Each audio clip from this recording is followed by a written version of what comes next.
up, guys? Starting our timer.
What's up, everybody? Glad to be back. Again, I want to apologize. I went away for a week. I came home. I had a meeting I had to make. I couldn't make it last week. And then we tried to do a recovery. With Thanksgiving, we decided best would be come back this week. But good news, no more vacations for me. So I'm back till the season's over. Yeah, you just say that now. Something will bound to be coming up. I'm going to do my best, not let it come up. It just kind of sucked. I joined the Eagles Club. If you guys are not familiar with the Eagles Club, it's like a veteran hall kind of go there, cheap drinks. They do food, family stuff. I became a member, so I had to be there at a certain date. And of course, they do all their new members sworn in on Tuesdays of all the days. Oh, it's all right. Did you happen to catch it? Did you get you a deer? You were so excited about it. Oh, his eyes are up in the clouds. He didn't get nothing. I Nothing. mean, hunting's one of those sports where like football, how you can control somewhat the outcome, right? Hunting's one of those things you can't control shit. And I'll tell you, I had over about 200 photos, two nice bucks coming in during the day, set out all day sits, caught a cold, got sicker than a dog, still force myself to sit out there all day. I think we added up total of 57 hours we sat in the woods through the week. Didn't see a deer at all. Nothing. Nada. Well, a lot has happened in the time that you have been gone. Yes, it has. I think that we should talk about, news of the week first, I think is kind of what we do. The coaching carousel has begun to spin. It started out with they fired Josh McDaniels with the Raiders, and Antonio Pierce has taken over there, and they've gone 2-2 since he's been the head coach with the Raiders.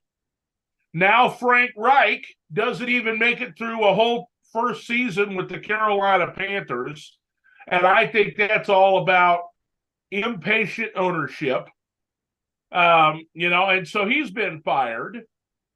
Who's next, Chris? Who's next on the list? Will they make it to the end of the season, or will it be a mid-season firing? A couple coaches. I'm gonna say Stanley, or with the Chargers. I think he makes it to the end of the season, but he'll be done. I think he does too. And you might disagree with this, but it's the perfect time to bring it up now since we already got in this discussion. It's Kevin O'Connor. I think he's on the hot seat. No. The only thing, before you say no, just hear this out. And I really don't think so either. I'm on your side when I say this. This is not me coming. It just makes me really think is because he said in the post comments this bye week, he's considering the benching Josh Dobbs for the two quarterbacks he already had on roster. I understand one had a concussion, one was hurt with back problems, but at the same time, you just traded for this whole quarterback. And mind you, Josh Dobbs has played pretty good football. Yes, he understands the last two games of the Vikings, he's thrown some picks. Well, guess what? He's not Tom Brady. But the point is, he's still the better quarterback on your whole roster right now to give you the best chance of winning. I still think. I'm not sure that's true. I wouldn't mind seeing the other guys have a chance to play a little bit more, but of anything that we have learned, and this has nothing to do with the coach, because the coach is safe. This is only his second year. They made the playoffs last year. He's got his number one quarterback was hurt. His number one wide receiver's been hurt most of the year. I think that the Vikings realize that there is a lot of value in having an accurate quarterback who can also be mobile. Yeah. And I think that, that has opened their eyes a little bit. I think there's still a chance they bring Kirk Cousins back because he gets along so well with the coaching staff, but it's going to cost them a shit ton of money. I think that, Nick Mullins is a capable quarterback. I've seen him when he played with the 49ers. If he's got weapons around him, he'll be just as capable of a starting quarterback as Dobbs, just without the mobility. The other kid, that started and ended up getting hurt, and then Dobbs had to come in for him. I don't know anything about him, Yeah. But, for the coaching carousel, which is basically the topic here, to start the game, I think this is the last year for Bill Belichick in New England. Oh, for sure. He'll make it to the end of the season. They will, have some sort of discussion about where he's going to step away. He'll be promoted into the, to further up the chain, or he'll be, allowed to pursue another job elsewhere in exchange for draft pick compensation. I think that he'll be done in New England. You mentioned Brandon Staley. I think he makes it to the end of the season, and then he'll be done. Matt Eberflus, last night in what was a completely unwatchable game, although I watched the whole thing, okay, that's the first division game he has won in 2 years of being there, And so I think that, they're probably going to reboot that situation in Chicago. Looking through, I think that just going division by division, in the AFC East, Miami's safe. Sean McDermott may not be safe in Buffalo. I was just going to bring him up. My thoughts are, and I've heard this over the last couple of weeks as things have, they ended up firing the offensive coordinator. And so now they got a new offensive coordinator and they put up some good numbers, but it's still the turnovers that are killing them. They had Philadelphia dead to rights, and then Josh Allen threw an interception. And so, he is 0-6 in overtime games. Buffalo just can't catch a break in overtime.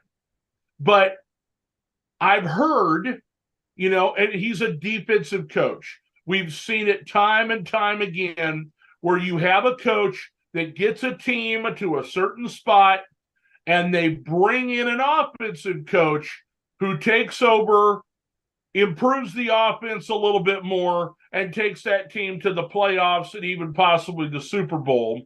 And I think that could be the situation in Buffalo. If they can pry your offensive coordinator away from the Detroit Lions to come be head coach of Buffalo, if they can sign, one of these, high dollar guys, somebody that has experience that, can come in and be the head coach that is an offensive mind, okay, because that's the side of the ball that needs the help. I think that, there's a chance that McDermott could be on the hot seat. What do you think? I think so, because, how many years now has Buffalo been chasing the Super Bowl? Because, it got to be, off the top of my head right now, it got to be at least 5 to possibly 6 years now, seasons, that Buffalo's been heavily considered a Super Bowl contender. About there, it's been 4 or 5, So it's been this long, and now it's the worst we've ever seen. Before they were dominant all season for most of those seasons, and then choked in the playoffs. You're not even getting that anymore. Yeah, they're not going to make. I don't think they're going to make the playoffs. Their schedule is too tough coming up. They just got done losing to Philadelphia. They still have to play Kansas City, which they could easily win that game, okay? But they have other games coming up on the schedule. They've got Dallas. They've got Detroit, I believe, And so, they've got a couple of games where they're going to be in, for a tough schedule. And they're in a position now, 6-6, and we'll look at the standings after we talk about, quarterbacks, or coaches, I should say. They can't afford to lose another game. A 7-loss team is probably not going to make the playoffs in either conference. Okay? It's always been when it was 16 games, 10-6, you were pretty sure you were going to get in. But I remember that year that Tom Brady got hurt, Patriots went 11-5, and they didn't go to the playoffs. Well, now you've got 7 teams out of the conference, but there are so many teams that are going to be battling for those last 5, 6, 7 spots. And there's some pretty good teams. Houston, is coming. Denver has rebounded nicely. Pittsburgh, they didn't put up a lot of points, but the change in offensive coordinator really helped them out yards-wise. Of course, they still got that defense. I'm concerned about Cleveland falling back now because of a lack of a quarterback. DTR got hurt.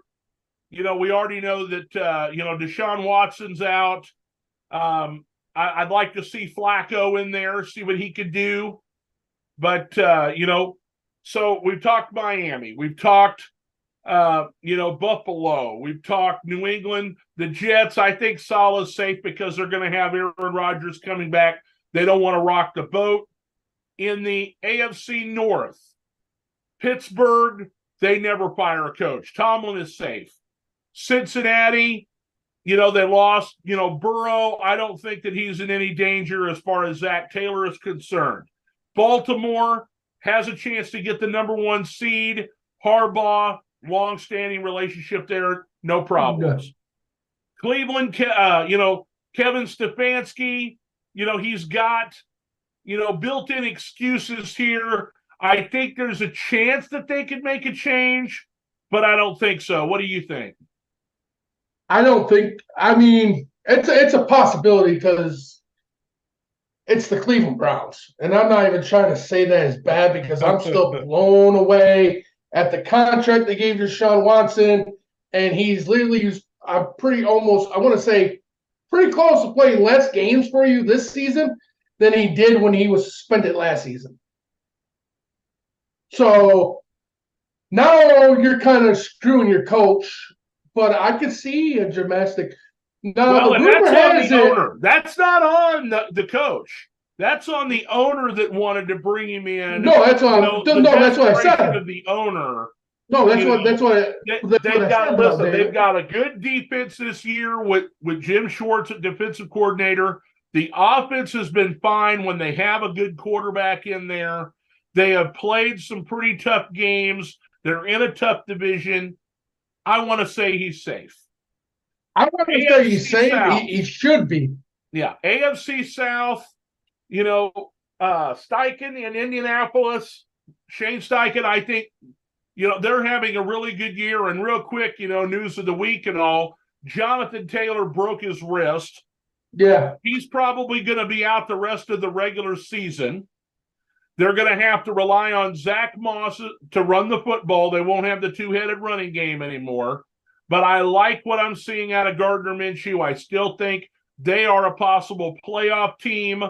And, they just got to continue to keep racking up the wins because if they lose another game, there's a chance that they don't get in that last spot or make it into 6 or 7. Yeah. No. Tennessee, I think that Mike Vrabel makes a lot of sense going to New England. He started out there, when it came to, being in the coaching ranks a little bit, he played for New England. He is kind of a Bill Belichick disciple.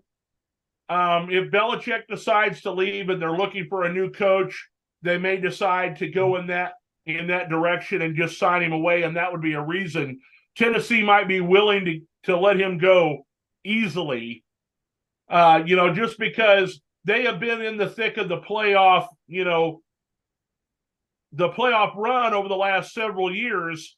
They make it to the playoffs, and then they don't do anything. Yeah. And but so, but it's a damn shame, and this is why I think that possibly don't happen is since Will Levis came. Will Levis, I mean, I don't think they're doing nothing this year, obviously. But does Mike Vrabel really leave to do a full rebuild in New England when he might have a ticket next year to be a playoff team again with Will Levis? Because Will Levis has been playing decent football for it may be out of his hands. They may not want him to continue on. I know. I've read a couple of good articles. He's not going to be the first head coach to bring in a new quarterback and then immediately get axed after that year is over.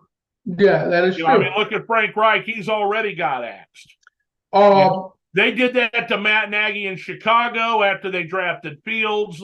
They did that to well, you can't really say Matt Nagy. Matt Nagy had that shit coming. Well, but he brought in Justin Fields. He was there for a year. Bam, they cut him. They cut him loose just like that.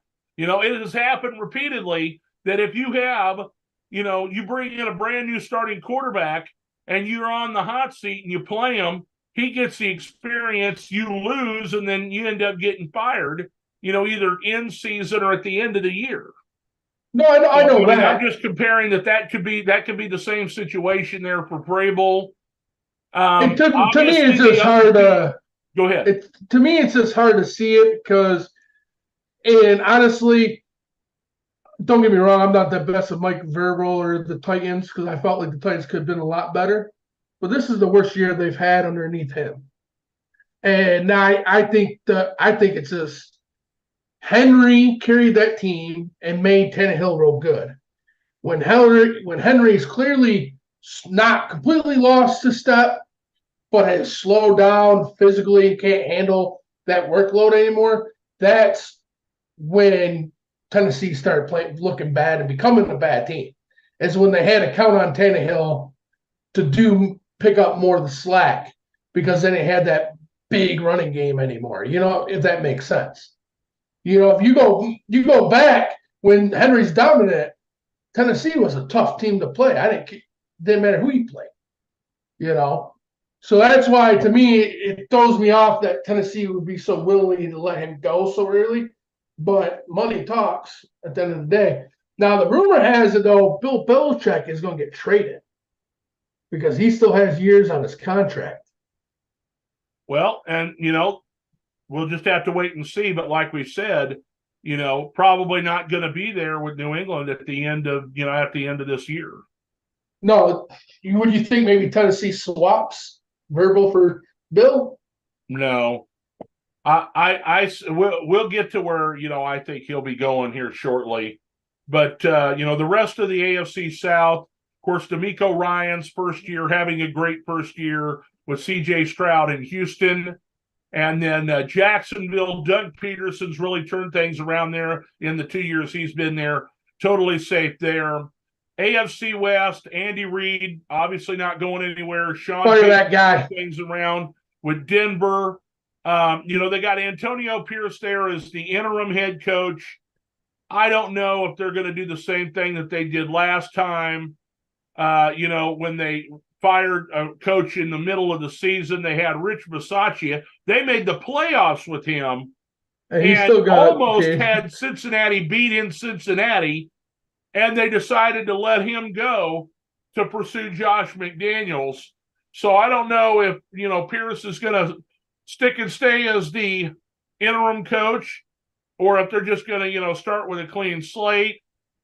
And then, we talked about Staley with the Chargers. I think he makes it to the end of the year because I don't think the Chargers are going to make the playoffs either. No, not at this point. If Davis over there in Vegas has got any football intelligence, I think he keeps Pierce. That's a smart play, I think. Because you got a team. I've seen his haircut, so I'm thinking probably not that smart. I agree with that. But it's like because since Josh has left the picture, I mean, granted, they still got beat pretty good by the Chiefs, even though they had them up down 14-0 in the beginning of that game. But it's been like a night and day Oakland or Vegas team. Night and day difference since Josh has left and Pierce has took over. They have attitude now. Exactly. They have an attitude now and a belief that they can win. They just got to put it together and execute. And I think before everybody looked like they were just, what are we really supposed to do? Everybody's walking on eggshells. Exactly. And to me, that's a huge sign. I mean, to me, you got a coach that players are loving to play for right now. Because most of them could just, hey, we don't care. We ain't going to the playoffs. Why we can go out there and try? But he got that team playing, and to me, that'd be the smart play. Give him 1 year to be a head coach with a clean slate, and see what the guy can do. NFC East, the Philadelphia Eagles coaches, no problem. Dallas Cowboys, there was a lot of talk that McCarthy was going to be on the hot seat, but the way they've got that team playing right now, I know they're beating up the Sisters of the Poor, but the offense is humming. The defense is one of the top in the NFL. I don't see, maybe Dan Quinn leaves to become head coach elsewhere, but I think he may know that he just is better as a defensive coordinator, not as much responsibility. If these two guys stick and stay in Dallas, if they don't have something real special this year, over the next couple of years, I think they definitely will. Everybody's always like, oh, well, the Dallas Cowboys, overhyped and everything. They're going to be dangerous when they get to the playoffs. And I think they're going to show that playing some of the teams that they're playing over the next few weeks. They got Seattle on Thursday. After Seattle, then they've got Philadelphia coming to their place. They go against the Buffalo Bills. If they win those 3 games, or even 2 out of 3, as long as they beat Philadelphia, the talk's going to change in a lot of people's minds. Everybody wants to bash the Cowboys, and they're making a mistake this year if they think they're not going to be dangerous. I mean, Dallas is always dangerous. It's just, they had that huge track record of choking in the playoffs. Dak is not. Well, hey, who doesn't? Who doesn't Exactly. have a huge track record of choking in the playoffs? A lot of teams There do. can only be one winner. Okay. You got that right. All right. Cincinnati choking the playoffs. They didn't win the Super Bowl. Okay. Buffalo Bills choking the playoffs. They don't get bashed like Dallas does. Is it because of the fans and this is our year? Well, they're not the only team that does that. I'm sticking up for Dallas in this instance because all of the excuses that everybody makes to hate on the Dallas Cowboys is the same excuses you can make for all these other fucking teams. But for some reason, everybody wants to slam on them. Okay. Green Bay Packers choking the playoffs. Chicago Bears choking the playoffs. Detroit can't get to the fucking playoffs. Okay. They're going to make it this year. Okay. They're going to make it this year. Okay. Minnesota choking the playoffs. Just looking at that division right there. Okay. Back to the coaches. I think that Dallas is safe. For sure. Brian Daboll, it's one of these situations where it's got to get worse before it gets better. Yeah. He infused things the first year, when you got injuries, to your key players. I think that their defense is not too bad. They need to continue to work on their offensive line because they gave up a hell of a lot of sacks.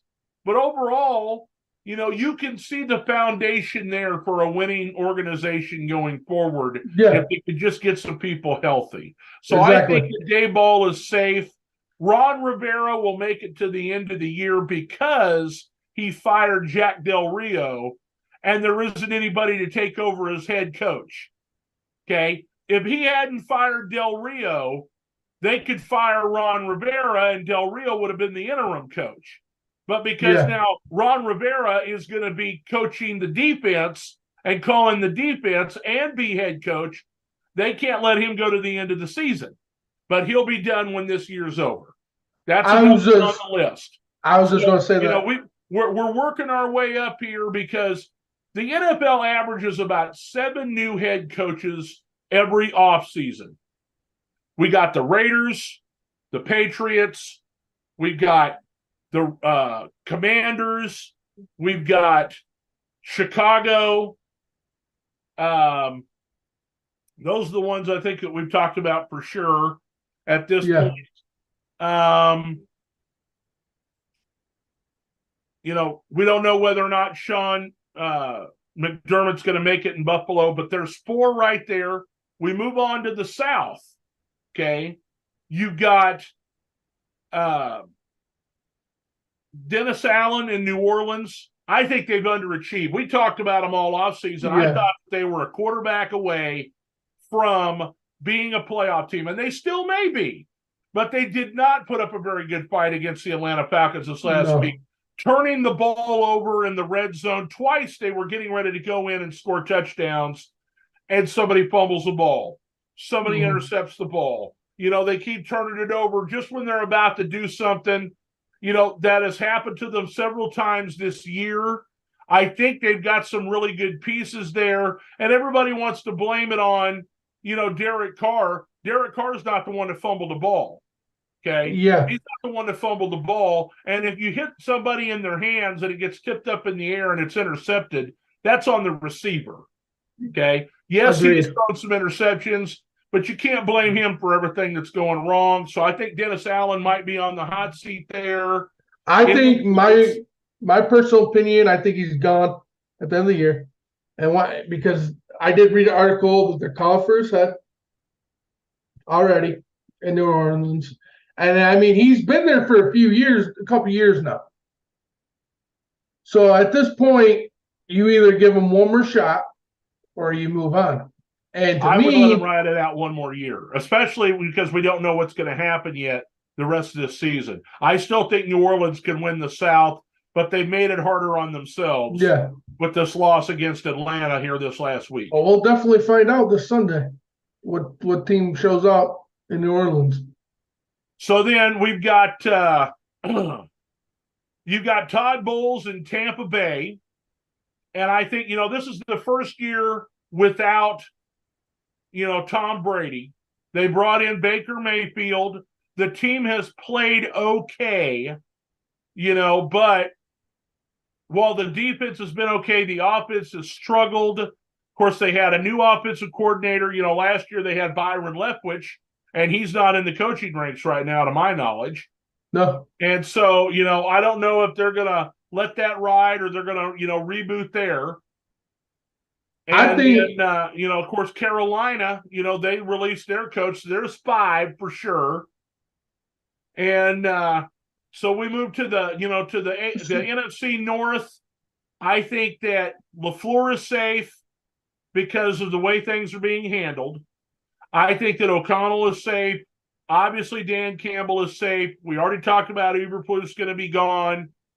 You look at the NFC West, and it's the first year for Gammon in Arizona, so I don't think they're going to cut him loose because they played decent. They beat Dallas. yeah. Okay. Kyler Murray comes back. They immediately win another game, and they've been in games. Of course, they got blown out this last week against the Rams, but they are competing. I think that you can't let somebody go. They've had a turnstile at head coach there for several years. I think that they're going to at least give this guy another year. I don't unless Pete, unless retires. Pete retires for Seattle. I think that he'll still be there in Seattle. Sean McVay and Shanahan are probably pretty safe. And so we got 5 right now with the possibility of 2 more between Bowles and Bill Belichick. I want to bring up maybe another one with Vrabel, but Belichick and Vrabel may end up switching, and going to different places. And now my opinion on Bill Belichick is that if he's going to take over a franchise, and there's been speculation for a while that he would go to Washington because there's a new ownership there, so he can put his blueprint on things. He can get some front office control and help decide who he's going to pick for players. I think that Sam Howell is a viable quarterback. They've got weapons. I think so.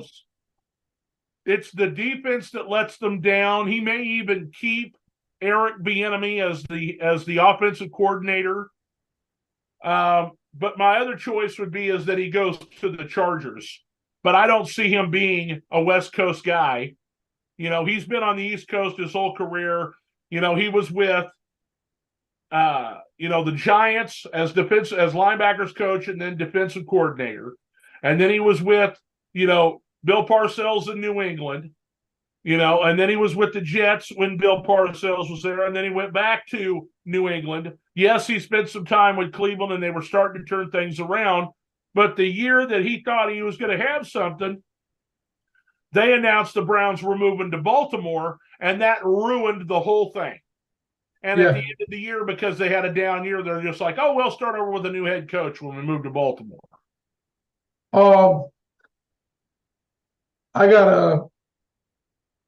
Ain't that crazy? Because they won the Super Bowl that year. So that was Bill Belichick. When they moved in 1999 at the end of the season, they moved, right? The Browns. They did not win the Super Bowl. It took them 3 years. Okay. Took them 3 years. They hired Brian Billick to be the head coach. That's right. And it took them 3 years to win the Super Bowl. Now here's a curveball, and it just kind of popped in my mind. So Buffalo Bills they've been to the Super Bowl 4 times, lost all 4. They've been really trying to win a Super Bowl for these last earlier 5, 3 or 4 years for sure. For sure. So, and they've been so close and they haven't got it done. If they fire their coach, what are the chances you think they get Bill Belichick? Think about it. It won't be in division. You don't think so? I just don't think there's any way. There's some things that you can say, could happen. I just don't see it happening in division. And that's why I said Washington, because he'll stay on the East Coast and he'll go back into the NFC East, which is a division that he is familiar with for the most part. I mean, Arizona Cardinals aren't there anymore, but all the other teams are from when he was the defensive coordinator with, the Giants. That is true. And the only why I bring that up is just because I feel like because Bill Belichick is the GM of New England and the head coach. Ron says, think about the draft picks and money they have in Chicago coming up. Yeah, but there's no way they're trading the number 1 overall pick to New England for Bill Belichick. Okay. I mean, the Bears are dumb enough. If they've got the number 1 pick, they can lure Lincoln Riley away from USC because they can draft Caleb Williams with the first selection. I think Chicago, it's been a long time coming. There's no way in my mind Jim Harbaugh ain't the head coach of the Chicago Bears next year. Harbaugh he played for Chicago. He went back to Michigan where he was in college. Okay. He can go to Chicago, get the number 1 pick. They're probably going to have either the 3rd, 4th, or 5th selection. So they got 2 high first rounders. And then they can decide what they want to do with Justin Fields. I heard on Coward today that, his thought was the best landing spot for Fields was to trade him for probably a 3rd round pick to the Atlanta Falcons. Have him do some running and gunning with Bijan Robinson, Pitts, London, See, here's the thing. This is just my opinion about the Harbaugh. And if he leaves Michigan, he leaves Michigan. It ain't going to hurt me because what I learned Saturday is the coach that was our interim head coach, he coached a hell of a game. So if Jim wants to leave Michigan, I'm okay with Sherman, I think his name is, with the coach of Saturday against Ohio State. I'm okay with him taking a spot. But what tells me Jim ain't going nowhere is right before all this shit took off about getting suspended for the last 3, him and Michigan were in deep talks, the contract extension for a lifetime contract. Well, and he's made it clear a few times he don't want to leave. I think that is, in my opinion, and we have differing opinions. Well, I'm not saying your opinion's opinion's wrong. He didn't win the Super Bowl when he was with the 49ers. It's something he still wants to do. He has if they win the national championship at Michigan, he's definitely gone. Oh, for sure. He'll have all the leverage in the world then, to get a big, like a $20 million deal with Chicago or maybe even the Chargers. I'd want the Chargers job. You don't have to give up any draft picks. You've got Justin Herbert there already. I think that's where he would want to go over the Bears. So I think he's smart enough not to go to Chicago.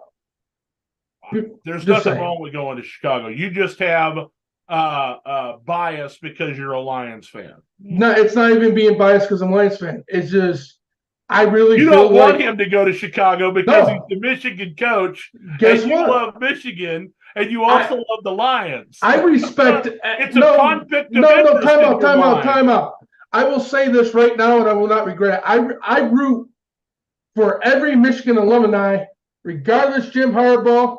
I rooted for the fucking goddamn Green Bay Packers in the Super Bowl when they had Charles Woodson so he get a Super Bowl, damn it.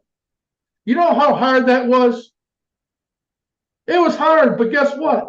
My boy got a Super Bowl that he deserved. And I would do it for Hardball as long as it wasn't against my Lions in the playoffs. That's not the issue. The only thing is, I'm going to say this, is I hated my ownership for a lot of years until we finally got Campbell and Holmes and we've seen progress. And I'm still not 100% sold, but I really truly feel like they finally found the two guys. And now, since the daughter is taking the reins from mom and dad and is putting money into the team and giving me a reason to be okay with my ownership, and I feel like Chicago has the same. I feel like Chicago's had the same problem. Winning cures all. You know what I mean? And you're right, but Chicago, to me, his ownership hasn't been the greatest either. And then that was my point of that comment is does he trust to go back to Chicago and trust the ownership to put the right amount of money in the team and do the right things so he can get the right players on the field? I don't know. I know the game sucked last night, but that defense sure looked pretty good last night. No, that defense came a long way. All he's got to do is come right in there.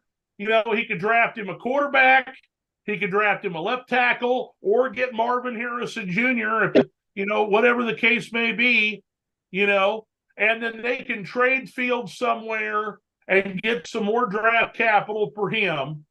They can pick up some free agents. They got a ton of cap space, you know, coming up this next year.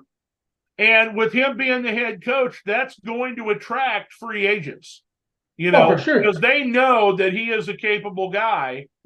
And I just think that it would really be a boon for Chicago to do that. Oh, for sure. Let's take a look here. Actually, I want to say one thing before we move on. Go ahead. And just because we were in good conversation, I didn't want to fuck it up. But Ron, sorry about this, Ron, but he put Deuce Staley also got fired in Carolina, and that's what blows my mind. Did they fire anybody else? Or just the head coach and the running back coach? They fired like 3 guys, 2 assistants, and the head coach. So who the fuck's coaching the team? The special teams coordinator is now acting as the head coach. Oh, God. And then it's like the quarterback coach is now the offensive play caller. Well, I guess we'll find out what kind of shit show we see on Sunday. I mean, they're not going to win another game this year. No. But it isn't going to do them any good because Chicago's got their draft pick. Ron said if he's Chicago, he's going all in on an offensive line in the draft and free agency. Absolutely. For sure. And a quarterback. Make sure you grab a quarterback.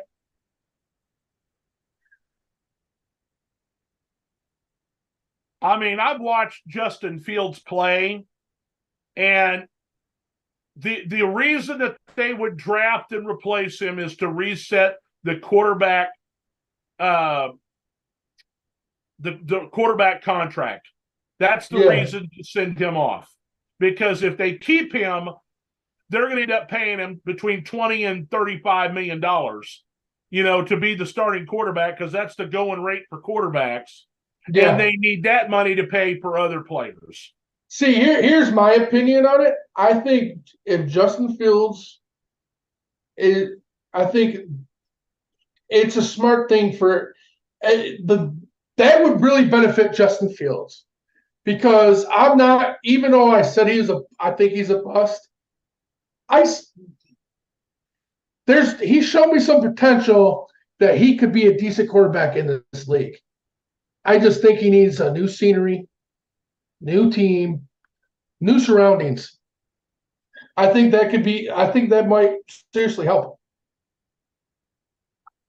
Going through the standings here in the AFC, it's clear to me the Patriots and the Jets are out of the playoff picture. Buffalo cannot afford to lose any more games. Miami is probably, with a 2-game lead here, is probably going to win that division. Agreed. In the AFC North, I think you got at least two teams that are going to make the playoffs in Baltimore and Pittsburgh. Cleveland, it's going to depend on how they play the rest of the way, because, of the quarterback situation. Yeah. I think that Joe Flacco has still got something left in him, despite the fact he was sitting on the couch.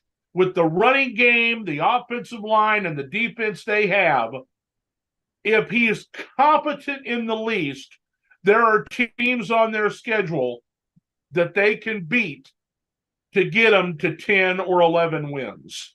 I agree with that because in reality, all Joe has to do, come in, manage the game, make good throws, run the ball, score some points, and the defense can take care of the rest.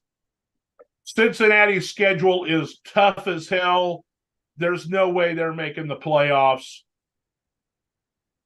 And that's amazing to me, is that both Buffalo and Cincinnati are probably both going to miss the playoffs, and they were two of the heavy favorites going into this year out of the AFC. Cincinnati just couldn't catch a damn break, if in my opinion. Jacksonville's got the 2-game lead in their division over both Houston and Indianapolis now. They've got a couple of tough games coming up, but for the most part, it's an easy schedule for them. The rest of the way, they've got an inside track. They're going to have to overcome Kansas City because Kansas City beat them in a head-to-head matchup. So they'll have to be a game above Kansas City to get the number 1 seed. So they're going to need some help if they want to get that top spot. But in their division, they're looking good. I think Houston's going to make the playoffs. I don't know about Indianapolis, but as of right now, they're in a playoff, positioning. Tennessee with 7 losses, they're done. AFC West, Raiders and Chargers are done. Chiefs got the 2-game lead on the Broncos. Of course, they split the season series.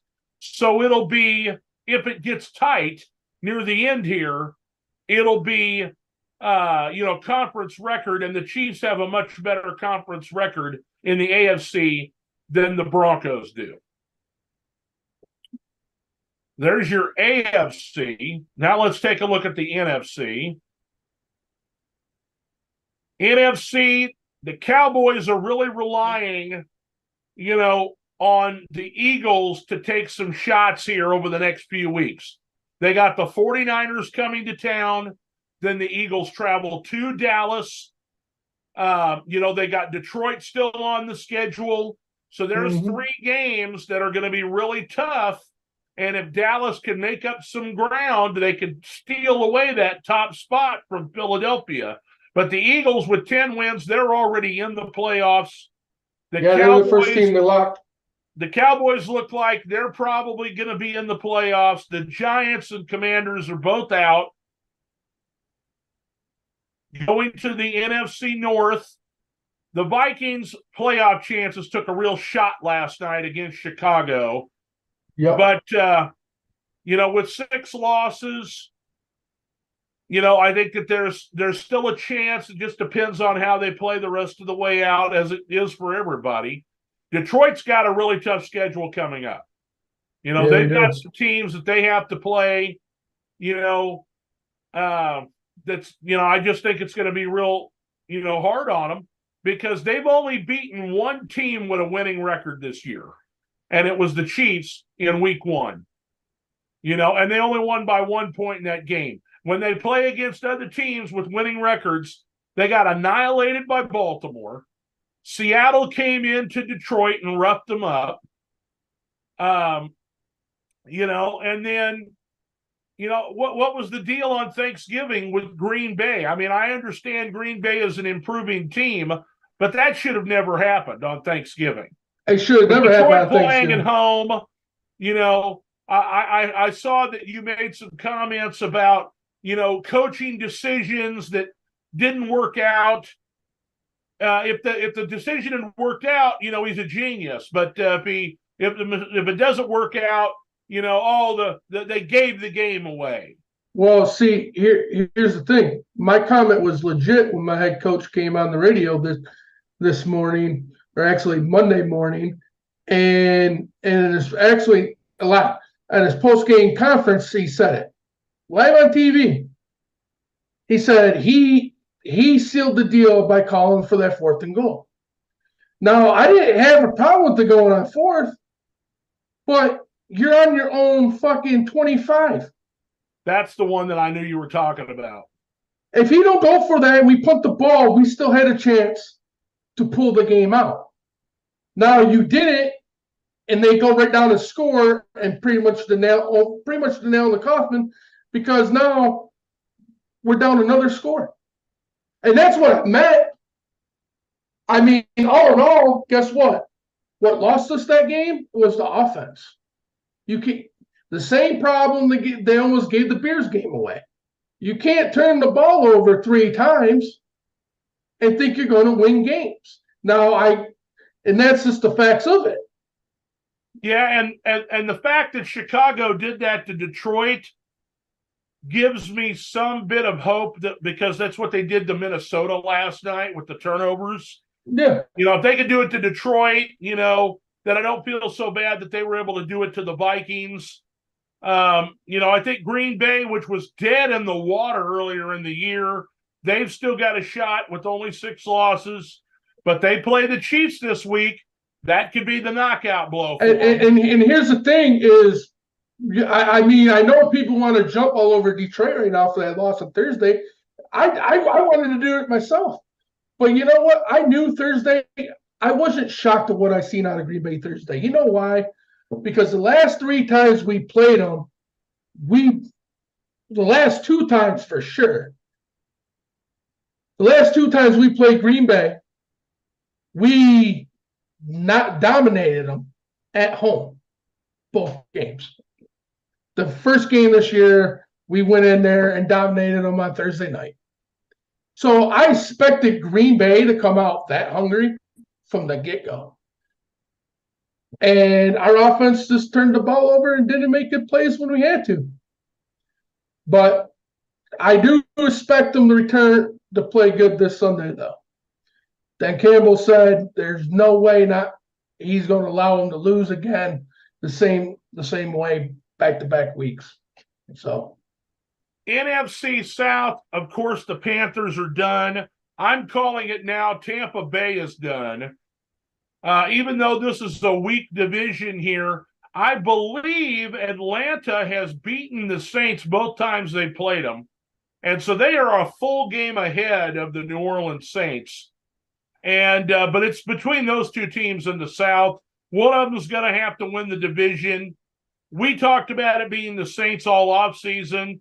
Other people were like, look out for the Falcons. And I was like, look out for what? But the Saints have not lived up to their expectations, but they're still in the thick of the playoff hunt.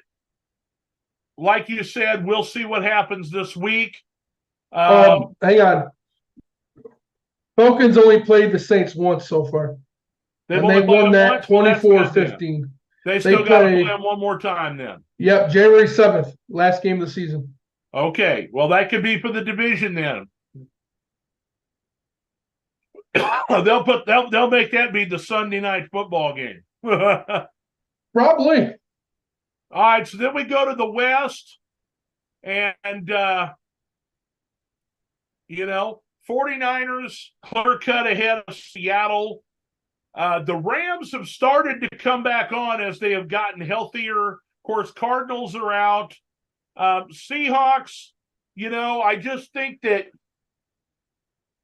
I think that the 49ers may have taken the steam out of the Seahawks when they beat them on Thursday. We'll have to see how the team reacts going forward. They're going to have, the 10 days to get ready for Dallas. Or, well, I guess it's only 7 because they're playing on Thursday night. They both played Thursday. And they're going to play each other on Amazon Prime on Thursday of this week. And so, I think that they may have been putting the first couple of nails in the coffin for them. Dallas may finish them off on Thursday because I believe they're playing in Dallas. And so, just looking right now, if you look at, we zoom out here and look at the NFC,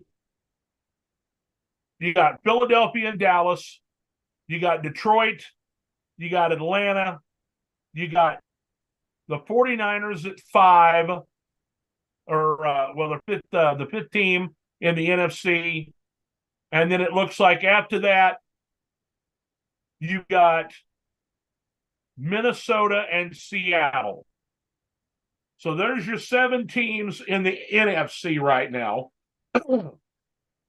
And beating on the door is New Orleans, Green Bay, and the Rams. Yeah. In the AFC, go ahead. I said the Rams, they have a shot because Seattle's fallen off a lot more than I actually expected them to. In the AFC right now, you've got Miami, you've got Baltimore, Jacksonville, Kansas City, and then there's Denver, there is Pittsburgh, and there is Cleveland. And then beating on the door of the playoffs after those 7 is Buffalo at 6-6. And let's see, who else? Houston is actually ahead of Buffalo at 6-5. So you got Houston and then Buffalo. Like I said, Cincinnati is out of it. Then you got Denver. I just want to take a minute and give props to Houston. Absolutely. I did not see these guys coming. I watched Sunday football, went to the games.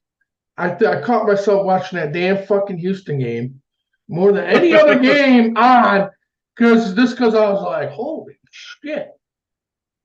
Like, because I'm used to, the Lions play, Houston plays around the same time usually.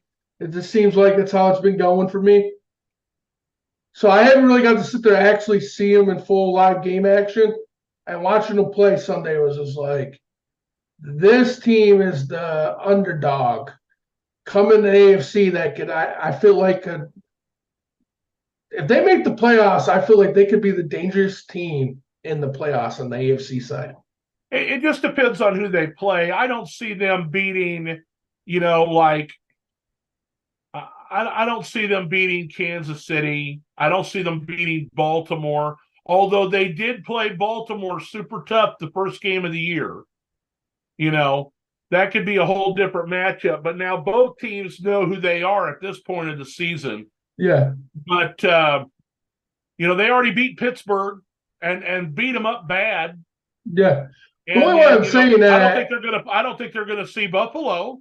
They might have to play Miami. That could be an interesting matchup, but I think Miami has got too many weapons for them. Yeah. And this is why I'm saying they're dangerous. It could be a situation where you see 2 teams from the same division playing each other in the wild card round, and they play against Jacksonville, and it's anybody's game. Exactly. They beat Jacksonville at Jacksonville. Jacksonville beat Houston in Houston. We could get a rubber match. Yeah, because that's who they were playing this past Sunday was Jacksonville. And they were talking about this could be a new rivalry for the next quite a few years. Yeah, with the I'm going to go quarterbacks being young. Just real quick review all of the games from this past week. I mean, we kind of have already hit on them. I don't think Green Bay should have beat Detroit. They kind of beat themselves. Dallas is a juggernaut at home. They whip up on everybody that's a weak team there. The 49ers kind of do the same thing, and this was a divisional matchup. I thought it'd be closer, but the 49ers are really hitting on all cylinders. The Jets are done. The quarterback problems there. Not surprised that Miami got the win on Black Friday, which was fun having a game on Friday. That was kind of fun for me. I didn't go out shopping. And so, you know, it was nice to have kind of a standalone game in the middle of the afternoon, you know.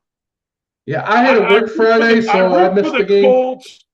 Say that again. I had to work Friday, so I wasn't a fan of Black Friday because I'm like, this is some horse shit. I thought the game. Well, see, then again, I thought the game started at like 7 o'clock on Black Friday. I didn't realize it was a 3 o'clock start. Yeah, 3 o'clock. Give everybody a chance to go shopping, and then they get home, you know, to start wrapping gifts or whatever the hell they're doing and watch the game. Yeah, I'm rooting for the Colts to do good. You know, I'm out on Tampa, and so I was happy about this game. The Giants versus the Patriots was, I'm sure, unwatchable. I didn't see any of that, but the score indicates bad. Pittsburgh, love to see the improvement in the yardage, you know, under the new offensive coordinator, a guy who is a seasoned NFL veteran coach coming in there calling the plays instead of Matt Canada. I know the score doesn't indicate, you know, what they were able to do, but they put up over 400 yards of offense. And if they can do that week in and week out with that defense, they're going to win a lot of games.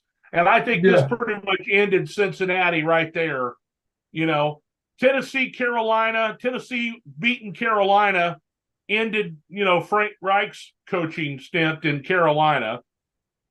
You know, that would be a game that I was interested in watching. You know, we talked about Jacksonville and Houston being, you know, such a tight game. Jacksonville had a big lead on Houston, and they started coming back. They just ran out of time. Yeah. You know, and so, you know, I think that would be a very interesting first round matchup if the two of them end up meeting each other in the playoffs. That You know, the be Saints let me matchup. down against the Falcons here. You know, like I said, a couple of turnovers as they were just getting ready. They finally make a big play. They get down into the red zone and immediately fumble the damn ball. You know, and then they do a pick six to Bates. Yeah, and then the Rams, you know, with them getting healthy, they beat up on the Cardinals, who I thought the Cardinals actually would have a chance in that game because Kyler Murray, you know, had come back and played so well over the last time. And I was like, you know, maybe they're going to start doing something. But, didn't work out for them. I think the Rams are a playoff threat. Denver, you know, I want to say that this is a really good victory for Denver over Cleveland, but once again, Cleveland didn't have a quarterback. You know, DTR got a concussion, and but they were playing in Denver. Myles Garrett hurt his shoulder, heard something pop, but I guess the MRIs were negative, so he's going to continue to play. And then, game of the day, of course, was the Eagles and the Bills. The Bills had Philadelphia right where they wanted them. It's in a goddamn monsoon in Philadelphia. Yes. And they're still putting up 30 points each team against two teams who I think have pretty good defenses. And, Jalen Hurts just out-dueled Josh Allen. You know, the turnovers will come back to bite Buffalo. Kansas City got back on track where they were. It didn't look like that early. 14-0 Raiders. And then Kansas City outscored them 31-3 the rest of the way. And that's just the way Kansas City is. You know, it reminds me of their other two Super Bowl teams. They get down early and they come back and they slaughter you. You know, and I know it's the Raiders, but it was on the road. Incidentally, the Raiders have never beaten the Chiefs at their new stadium in Las Vegas. They're now 0-4. Hey, the Vikings were 0-4 against Detroit in their new stadium when they opened U.S. Bank. Yeah. Just throwing it out there. And then Baltimore, I was surprised that they didn't do better against the Chargers.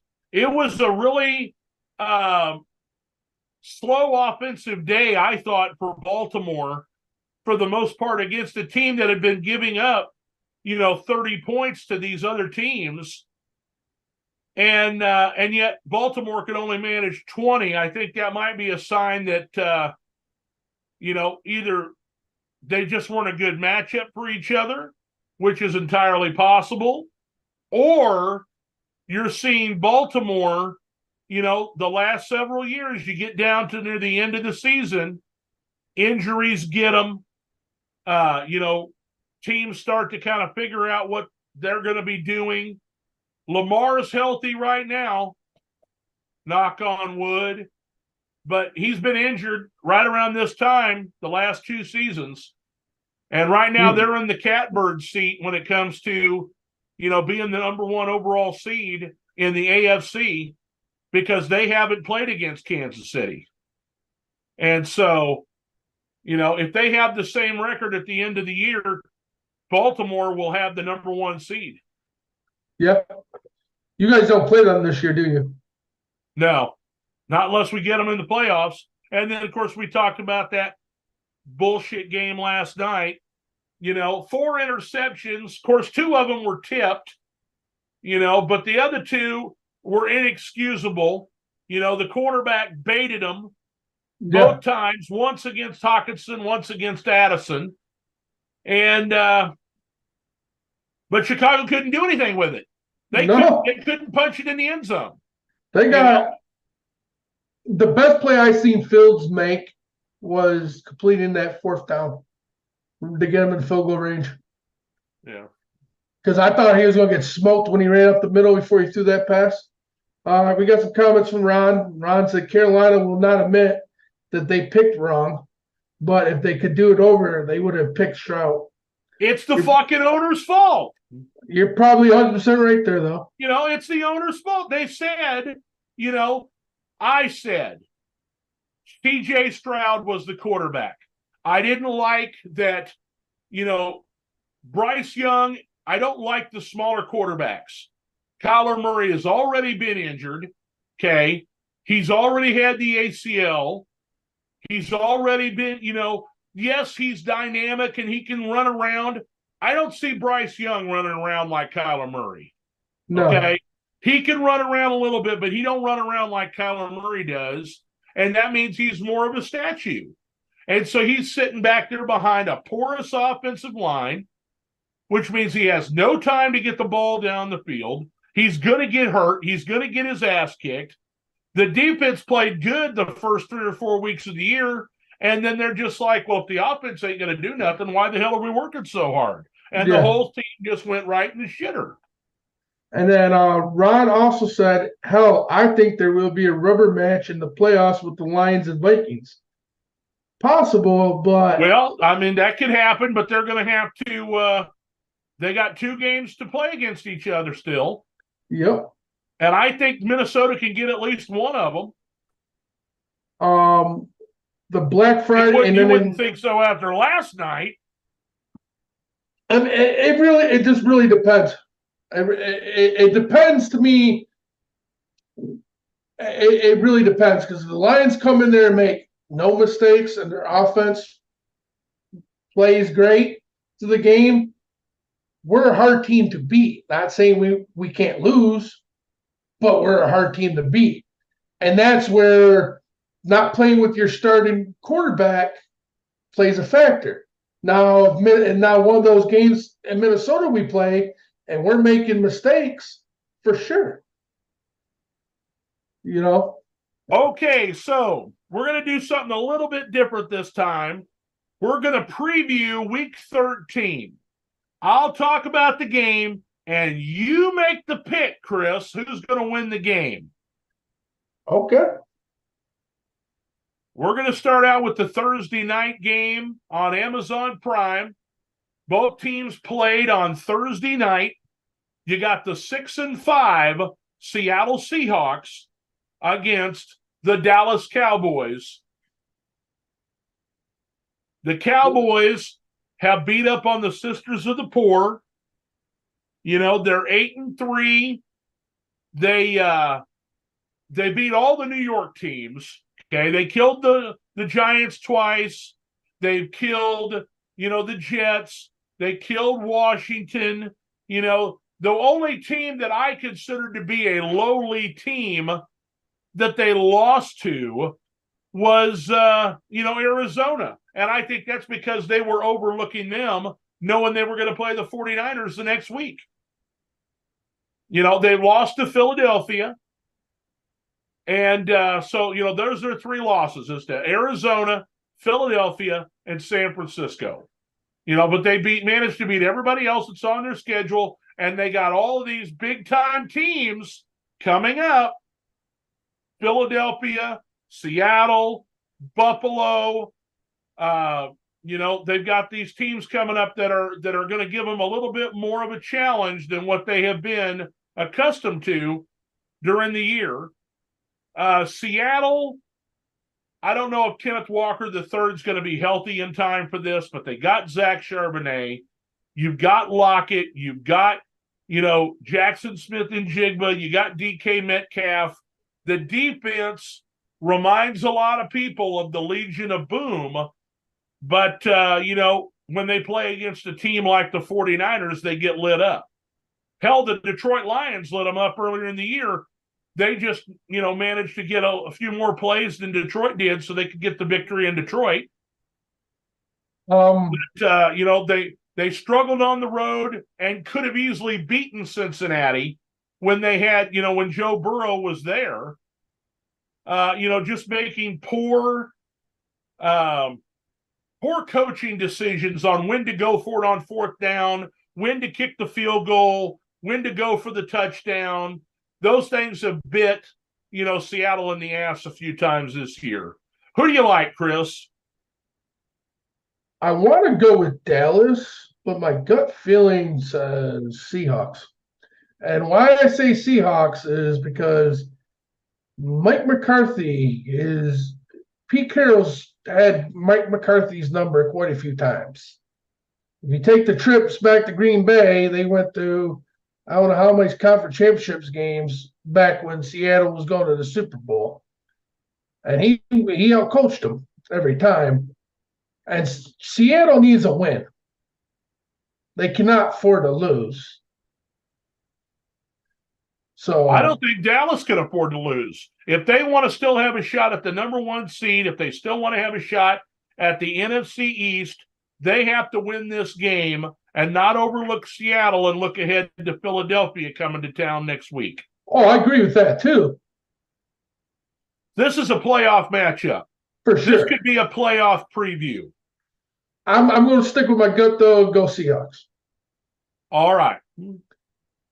Sunday, we've got the 4-7 Los Angeles Chargers of San Diego at the 2-9 New England Patriots. The Patriots have gone back and forth from Mac Jones to Bailey Zappi at quarterback.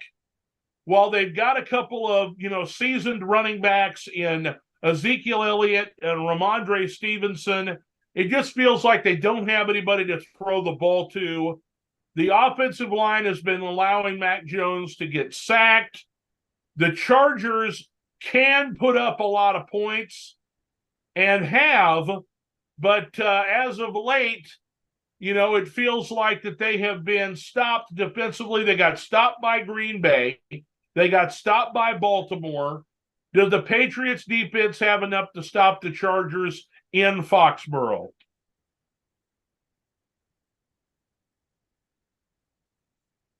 I'm going to go with the Chargers, but at the same time, it wouldn't surprise me if they find a way to lose this one. But the Chargers, I think, should win this just for the fact that I think they'll still score more points than Mac Jones can. The 8-3 Detroit Lions have had 10 days to prepare after Thanksgiving loss to Green Bay, play against the 5-6 New Orleans Saints, who were coming off of a disappointing loss to the Atlanta Falcons. Who do you like, Chris? Detroit. From the comments, Dan Campbell said, and Jared Goff said they know what they need to work on. They know what the last two games showed and where they've messed up the last 2 weeks, even though we did pull that game out with the Bears, it still was not a pretty game on both sides of the ball. They're well aware what they need to do, and I expect them to come out and play a clean football game Sunday against the Saints. I think this is going to be a really interesting game. I think For sure. we'll find out a lot about Detroit and their defense. I think we'll find out a lot about the Saints, moving forward when it comes to, possible playoff positioning. Both teams really need to win the game. Detroit would like to remain a high seed and ahead of the Vikings in the division. But they're not just fighting off the Vikings anymore. They're fighting off the Packers now, too. The Saints are right on the cusp of being in the lead in their division. They blew the game against Atlanta. And so, they really could use this game. They're playing at home. I think Detroit's the superior team, but I won't be surprised at all if this turns into a slugfest and we get a result that's not what you're expecting.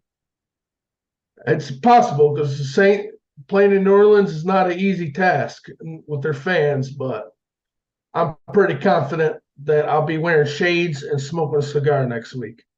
And if not, I'll be eating a lot of crow. Here's a game I don't give a shit about. How about the 5-6 Falcons at the 4-7 Jets? You got the Jets are probably going to play Tim Boyle again, and at quarterback, and they're going to rely on their defense and their running game at home against the Falcons, who will probably continue to start Desmond Ridder, who had a pretty good game against the Saints. And the Falcons need to win to maintain their lead in their division. The Jets at this point, I think, are just playing for pride.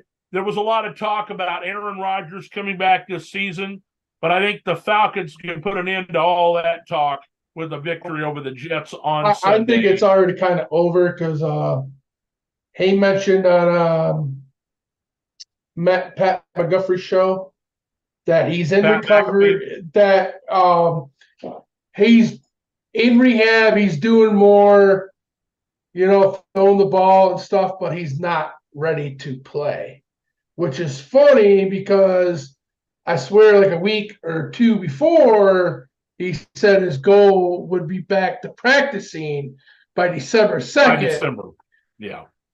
Around his birthday. And now he's not ready to play yet. Yep. So I think we might got our wish and not see no more A-Rod, at least for this season. But the Falcons should definitely go in there and be able to get a W. It might be a low score game because the Jets do have a good defense, but I don't expect their offense to do much. 2-10 Arizona Cardinals at the 7-4 Pittsburgh Steelers. And, the Steelers put up 400 yards of offense this last week against the Cincinnati defense. Can they do it again against the Arizona defense? This time they play at home, so that'll be helpful. And, of course, Kyler Murray will start for the third consecutive game for the Cardinals. They've got James Conner back. They've got, I don't think Marquise Brown is back yet, but, they have some other players on that team that he can get the ball to. The Cardinals have not been a slouch despite their record all year long. Now, they didn't look good last week against the Rams, but, the Rams were fully healthy and engaged, and it was a divisional game. This one is on the road in an interconference game between the NFC and the AFC. Steelers looking to maintain some playoff positioning. Who do you like, Chris? Steelers. They're playing in Pittsburgh. Pittsburgh got that killer defense. I don't think the Cardinals stand a chance in this one. Here is a chance for the Titans to play spoiler in the AFC South. The 6-5 Colts travel to the 4-7 Tennessee Titans. Now, we've already talked about Jonathan Taylor going to be out with a broken wrist. He had surgery, I believe, is either scheduled to happen today or will happen tomorrow. And so they'll be leaning on Zach Moss at the running back position. Gardner Minshew continues to play well at quarterback. The defense is doing okay. The Titans are kind of a middling team, similar to the Tampa Bay Buccaneers, who they defeated last week, but it was in Indianapolis. This time on the road, they'll face Will Levis, Derrick Henry and company in Nashville. Who do you got, Chris? I want to say the Titans. I just think there's been new life lifted since Willis has took over. I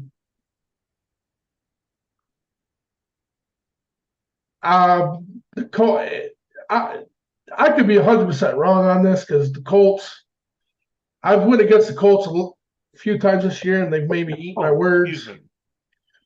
But I just feel like this could be a Titans day. Jonathan Taylor.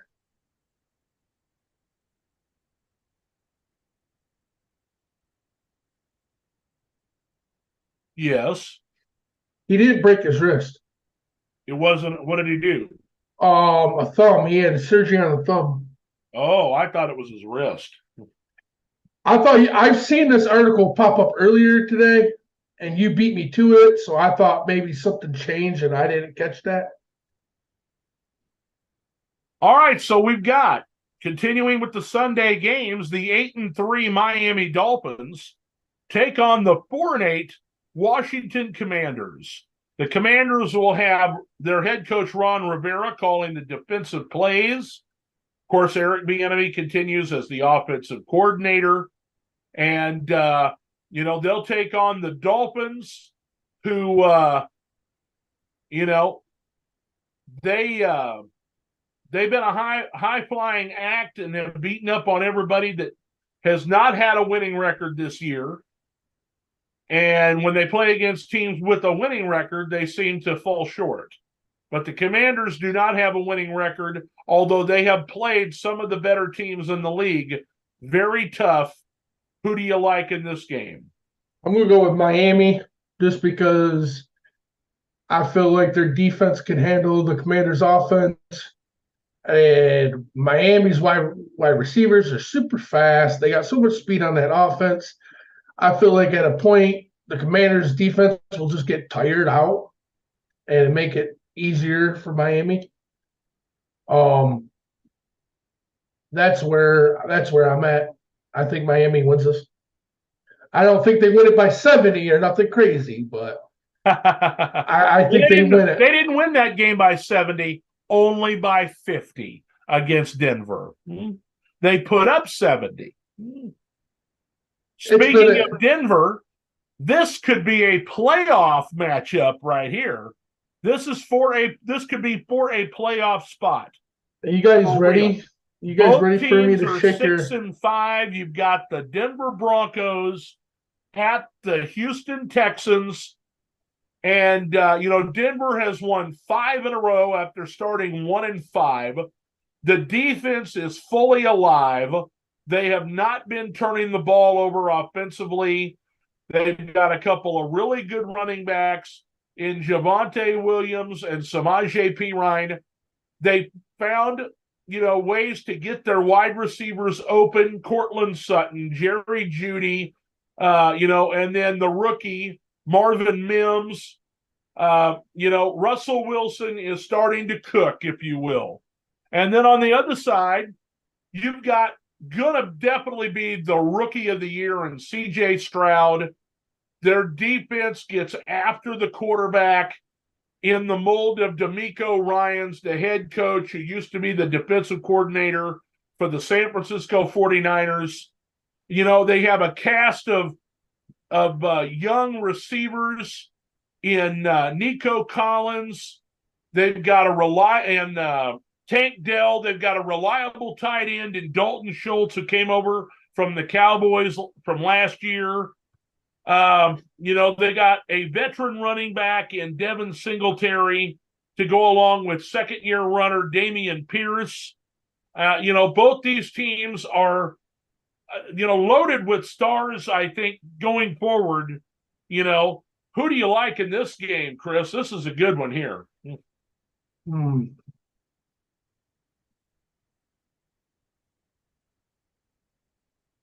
I'm going to roll with the Texans.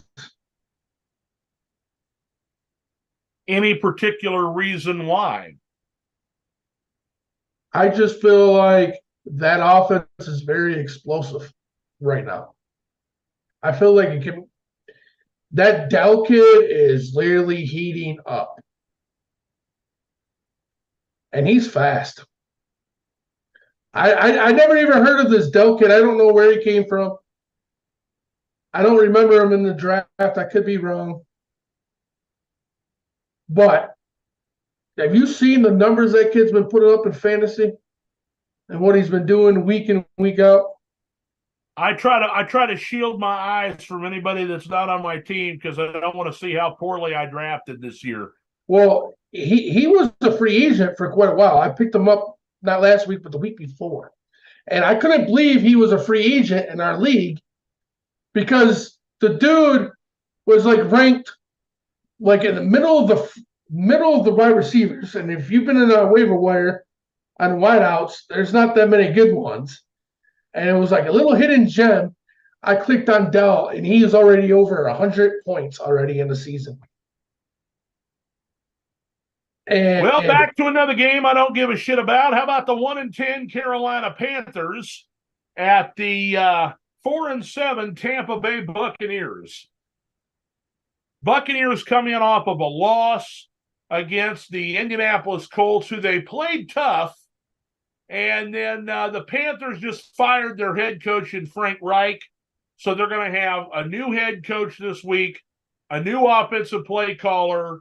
They're going on the road to Tampa. Give me a reason why you're going to take the Carolina Panthers in this game.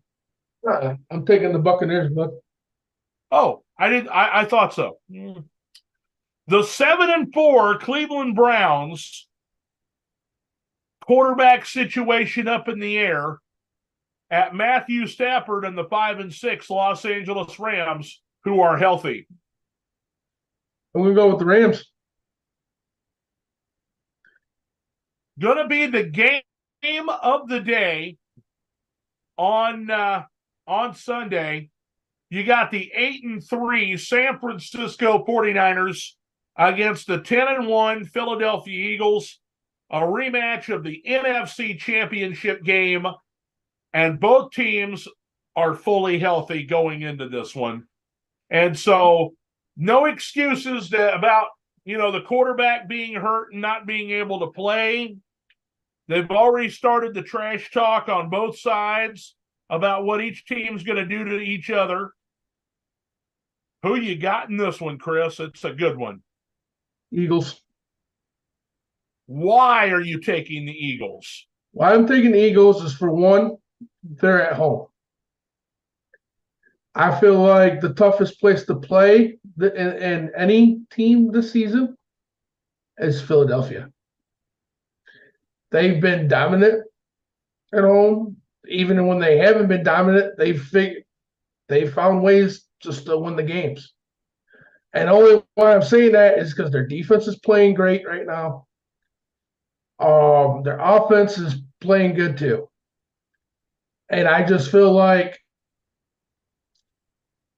and with the 49ers, I'm not taking away, I'm not dissing them because they're a very good team. But after the 3-game slide straight, they're just now getting back to positive football again to me. So to me, they got a tough task. You know what I mean? Now, if this game was in the 49ers, I might lean towards the 49ers because the Eagles are the ones that got to travel to the West Coast, but it's flipped.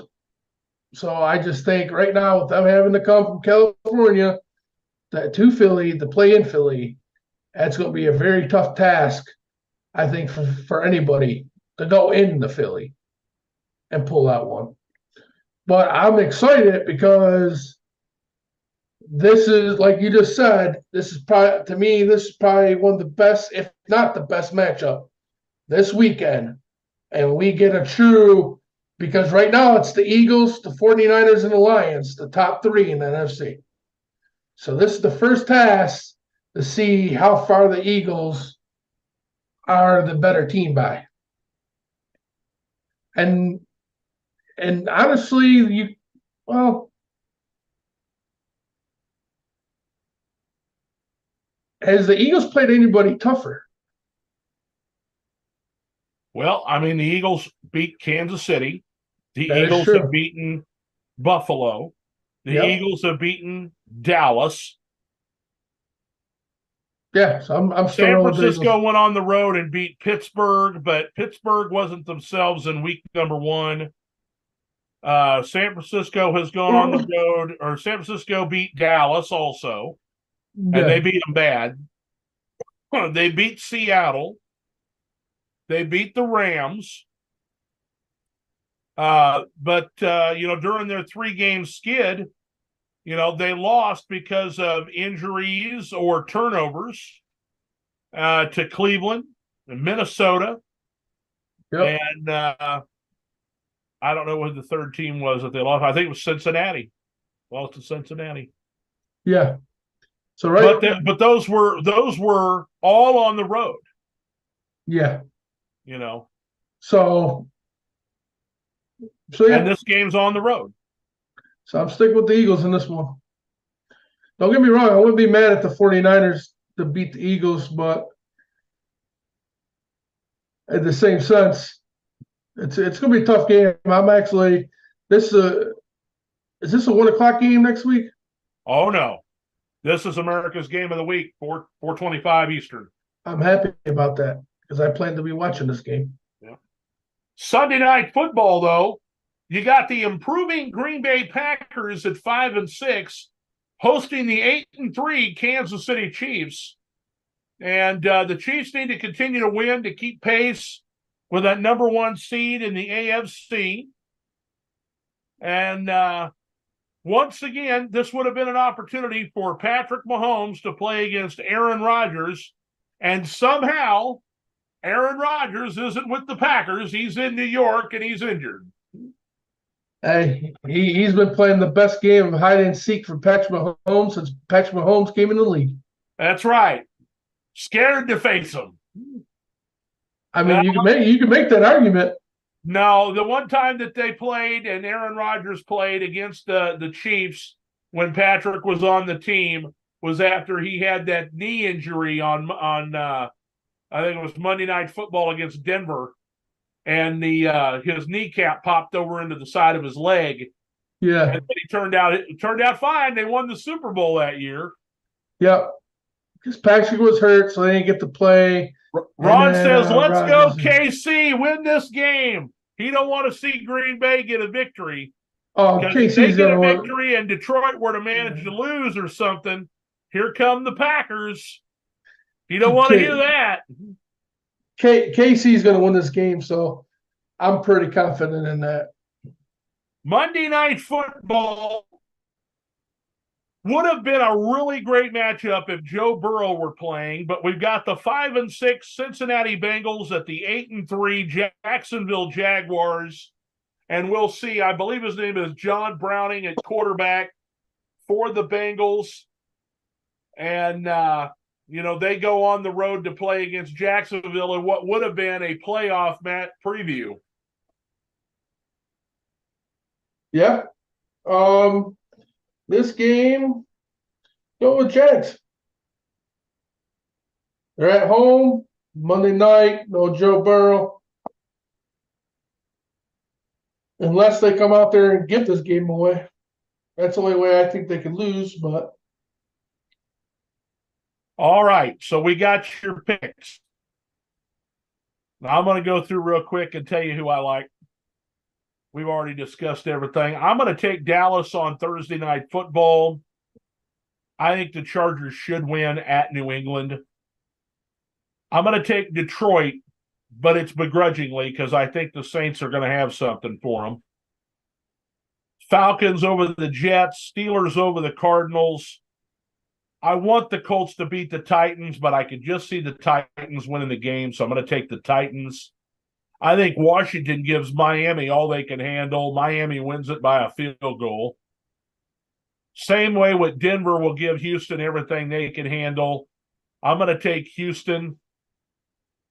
Tampa Bay Buccaneers over the Carolina Panthers. Rams over the Browns. I'm going to take the San Francisco 49ers over the Philadelphia Eagles. Kansas City Chiefs over the Green Bay Packers, and the Jaguars over the Cincinnati Bengals. Oh, you're not going to take the Packers over KC? No. All right. Well, there you have it. There's your preview for week number 13. I want to thank everybody for joining us here on Facebook, YouTube, and all of our other outlets. Chris, it's been great, man. You know, we missed a couple of weeks, and to be honest, I was happy for a small break. I was ready to go last week, but, you know, it's okay. Yes. I'm glad to be back. I do not plan on missing another show, and I'll give you guys it. I'll do my best to make sure I'm here on every Tuesday from now on. We got some great games coming up over the next few weeks. Really going to put the playoff picture into perspective. We're going to find out a lot about some of these teams coming up. Is Dallas for real? Is Philadelphia going to take a couple of losses down the stretch? How's Detroit going to react against some of these big teams that they're playing? Is Buffalo officially out of the playoffs? Does Pittsburgh keep the offense rolling? You know, what happens for the 49ers if they lose to the Eagles? Will it dishearten them? Will they fall back into the middle of the pack, or will they continue to roll against other teams? You know, can New Orleans rebound from their loss against the Falcons? Can Houston and Jacksonville continue to keep it rolling in the AFC South? There's a lot of questions that we'll have, and we'll get a lot of answers over the next few weeks. Oh, for sure. Once again, thank you everybody for joining us. Thanks, Chris, for hosting the podcast. No problem. This is going to be the fun weeks, guys. Yeah. This is the best part of the season coming up. Also, the saddest part of the season coming up, because you know you're just that much closer to the off season again. Yeah. And none of us like the off season. You know what the crazy thing is? You think about it, we started this broadcast back in February. And now we're already to the point, getting to the playoff We're push 2/3 of the way through the season. We have 6 games to go, and then it's playoff time. I'm going to soak in every week with you and everybody who joins us on every Tuesday and before the football season's over with. But then it looks like I might have hockey to pay a lot of attention to after the Super Bowl is done with. Because you hockey fans, the Red Wings are actually doing really good, and we just signed Patrick Kane, for you guys who don't know that. So that's a big signing. That dude used to be with the Chicago Blackhawks? Yeah. He left Chicago last year.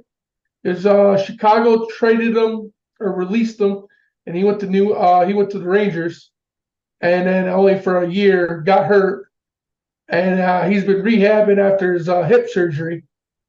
So he's been one of those players that got to pick what team he wanted to go to, and we signed a guy named Bearcat, and he used to play for the Hawks, then went to Ottawa, and then he got traded to Detroit this year. And Patrick Kane wanted to come back and play with him again. So he chose the Red Wings this morning and signed a 1-year deal to come to Detroit. Huh. So I'm really excited for that. But I'm still 100% focused with the Lions right now. So, but all in all is, I am going to say before we end this, I'm remaining calm, regardless of what happens to the Lions, because this is the first year after a full rebuild. This is just the start of what this team can do. That's how I'm looking You're all at in it. this year. If you don't make it this year, you may never get there. I don't think so. I think we're just starting.